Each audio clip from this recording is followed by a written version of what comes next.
Order. Elliot Colburn to move the motion. Thank you, Mrs Carney, and it's a pleasure to serve under your chairmanship for the first time in Westminster Hall. I beg to move that this House has considered district heat networks. I'm grateful to the Speaker's Office for granting me this debate this afternoon, especially as some of my Carshalton and Wallington residents, particularly those living in the New Mill Quarter development in Hackbridge, have been adversely affected by district heat networks, and in my efforts to support them, I've encountered many issues. For the benefit of the House, I should briefly explain what a district heat network is. These networks are designed to take from a local energy source and distribute it to consumers through a series of highly insulated pipes. A common source of this energy are incinerators, or so-called energy from waste facilities, as their proponents like to call them. And this is indeed the model used in my constituency.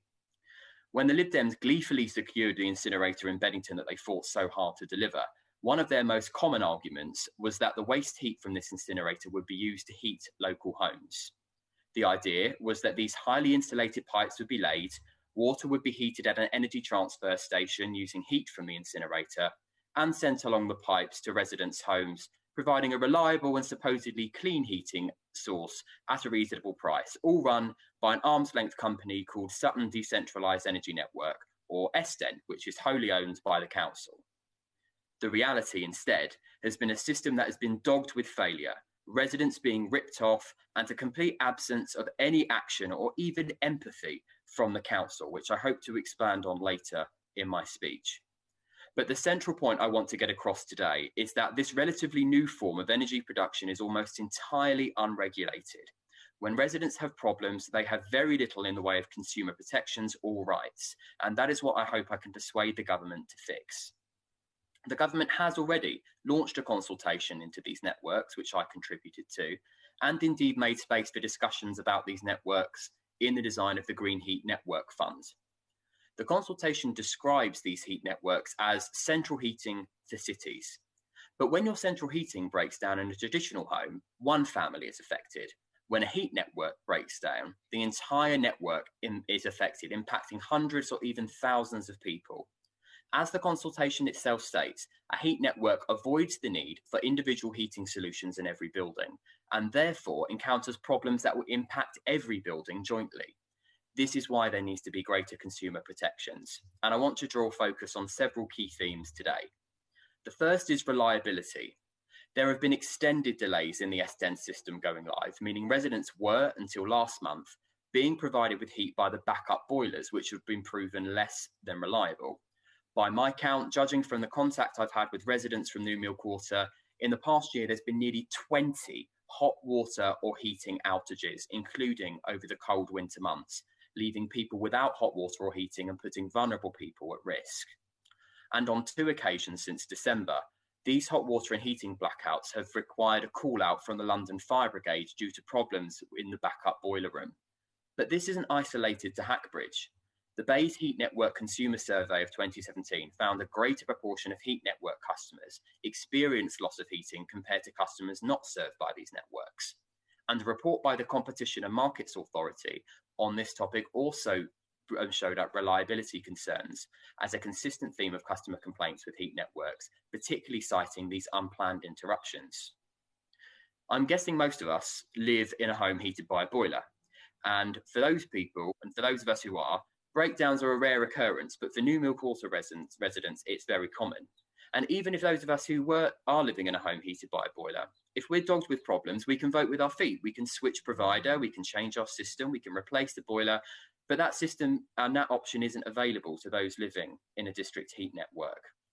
Residents in Hackbridge were sold a system that they were told would be 100% 24/7 reliable system, and there are marketing documents to prove this. But in a public meeting that the council tried and failed to keep me out of. Can he hear me? Forgive me, I thought everyone here seems to have a proxy, so there's no need for us to suspend. Is that correct? So we'll continue. Forgive me. Do carry on.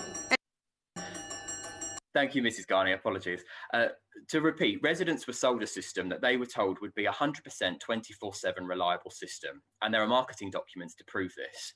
But in a public meeting that the council tried and failed to keep me out of, despite me calling for it in the first place, residents were told that they should have somehow known that 100% didn't mean 100%, and there would inevitably be problems. During that same meeting, residents expressed how they could never get through to someone when an outage occurred, they were never kept updated, and they had no recourse to compensation because there were no obligations on SDEN to do anything because of the lack of regulation. The meeting ended with very unhappy residents who didn't get any answers, a pitiful offer of compensation which didn't nearly meet the stress and concerns caused by the constant outages. Nor was there any hope that things would get better, and indeed, outages continued well after this meeting took place. The second issue I want to move on is about customer satisfaction. Residents in New Mill Quarter are experiencing higher than average heating bills. I conducted a survey amongst these residents to acquire the evidence of their experience, and residents told me, 71% of residents told me that their bills were a lot higher than before they moved into New Mill Quarter, rising to nearly 100% if you include those who said their bills were somewhat higher. The pricing structure of SDEN is split into two categories: a variable rate, which is the usual cost of the daily rate and usage, and a standing charge, which covers maintenance and repairs. However, the New Mill Quarter Residents Association have calculated that the pricing model that SDEN is basing their cost off of are nearly £3 million over the entire estate over the contract term, higher than the next average market available alternative. And I can hear the Lib Dems shrieking at me now, who incidentally were so keen to keep information about the pricing model quiet and out of the public eye, I might add, that it took freedom of information requests and a ruling from the Information Commissioner to get the information out of them, that these costs are high only because it includes things like insurance and maintenance of the system, something which we mere mortals who have a boiler have to pay separately for. But the numbers just don't stack up, and there is evidence here suggesting that residents are being completely ripped off. And I know that some residents are looking into private litigation, and I don't think it's beyond the realms of possibility that things are so serious here that they could be investigated by a series of government departments. But to add a point about customer satisfaction, the overall customer satisfaction of heat networks is also in question. I've already gone into the detail about the service issues on the estate, so I won't repeat those. However, it's worth noting that on average, district heat network customers have lower satisfaction than customers with more traditional forms of heating. Despite being used as a flagship example of the nation embracing heat networks, Sweden actually has the lowest heating satisfaction of all 5 European countries that was surveyed in a recent 2021 study. The country has had a history of consumer distrust of district heating operators, fearing that they were being taken advantage of when acting as a natural monopoly. And it's this point about monopolies that I want to move on to next. Potentially one of the harshest elements of district heat networks for residents in New Mill Quarter is the totally restrictive and monopolistic nature of the project. There are no boilers in the properties, so there is no ability to switch energy providers. SDEN is the only option. The fundamental market freedoms that have helped make our country thrive are being denied here and elsewhere with other district heat networks. There's no incentive for SDEN to help reduce high energy bills because there is no threat that their customers will switch providers, so New Mill Quarter residents are trapped into their high energy bill contracts. When New Mill Quarter residents were asked in my survey if they would like to change providers, 91% said yes, and the remaining 9% were unsure. Not a single person said that they would stick. When asked if they were aware of SDEN and the obligations that they had to be with them when they moved into their new property, 35% of residents said that they weren't, and a further 13% were unsure. So it's clear that many residents were not aware that they would be trapped into this before they moved in, and an overwhelming majority would support the freedom in the market to choose. I'm a conservative because I believe in the principles of the free market. Competition and choice has been shown consistently to drive down prices whilst driving up reliability. So monopolies have no incentive to do either because there's no chance of them losing their customer base. Now, of course, there are other natural monopolies in the UK, such as water, for example, but these negative impacts are mitigated through tough regulation, including an industry regulator and consumer protections. But ultimately, the final point I want to make about these networks, or at least in the part of Hackbridge, is that the project was doomed from the start, partially due to a faulty business model. The FOIs and the ICO complaints have revealed that SDEN was built on the back of a complete fantasy in terms of the financial and business modelling, which is probably why the council works so hard to keep it secret. SDEN isn't making any money. In fact, it's in a dire financial situation and residents are being ones asked to pay the price. And this really is an issue of the customer base. SDEN is still, even now, after all these problems, being touted as a massive success of this delusional, out of touch and uncaring Lib Dem-run council. We were told that the incinerator would mean a district heat network powering potentially thousands of homes, even with the potential to retrofit existing properties to connect to it, giving local residents a so-called greener energy alternative. But in truth, this was never going to happen. The logistical nightmare of getting the pipes laid and the infrastructure in place to even heat the New Mill Quarter new build development, which is an estate of just over 800 homes, was cripplingly expensive. So it was only ever going to really be an option for new builds. And indeed, it only really happened in New Mill Quarter because as the crow flies from the estate to the incinerator, there are no obstructions in the way. So laying the pipes was relatively easy. But it was not as if the developers wanted to be connected to it in the first place. The council had to essentially strong-arm Barratt into accepting SDEN and are now trying to force other developers in the borough to accept it too. And on more than one occasion, they have been caught with egg on their face because they have failed to persuade others, including the local hospital, to become customers. And this has caused them real financial difficulty. And due to the delays in getting connected and failure with the backup boilers, in addition to failing to find new customers, the council is having to foot the bill for the high gas consumption costs, which frankly offers a much better explanation, in my opinion, as to why residents' bills are so high, because it's not that hard to follow the money. The council having to pay high cost for the gas, residents have got high energy bills, put two and two together. But even now that the landfill gas engines at the incinerator site have been switched on, I have it on good authority that they are not enough to heat these homes in New Mill Quarter. So a lot of the work is still being done by backup boilers because it's going to take yet another 2 years before the incinerator turbines come online.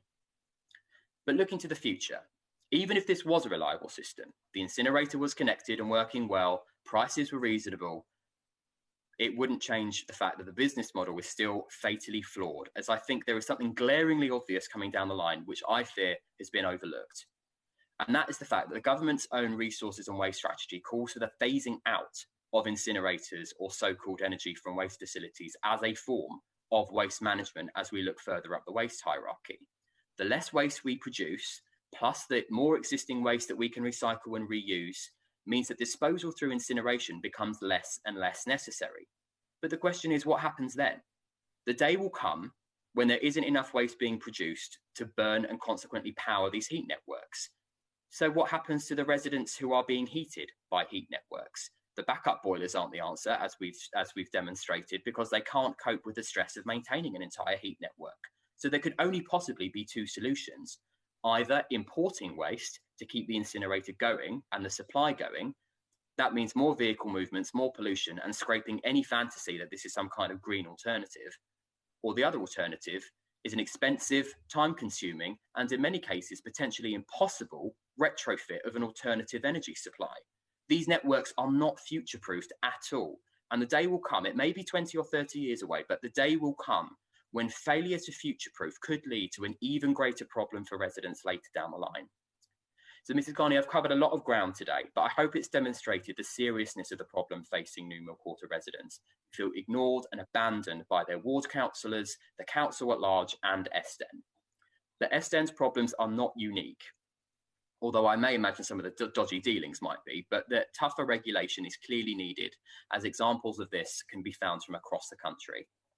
At the very least, consumers need to be given greater protections and a regulator put on a statutory footing, which must compel things like the pricing model to be on par with the market average, a 24/7 helpline to report faults, a compensation package for every outage, the ability to escalate complaints to a higher organisation, and so on.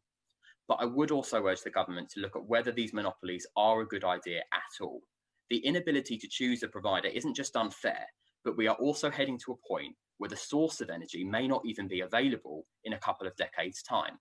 And it's not fair on our generation to burden a future generation to deal with that problem. So I would urge the government to let SDEN be a lesson of what not to do. Let's not resign residents in Hackbridge or anywhere else to this poor state of affairs.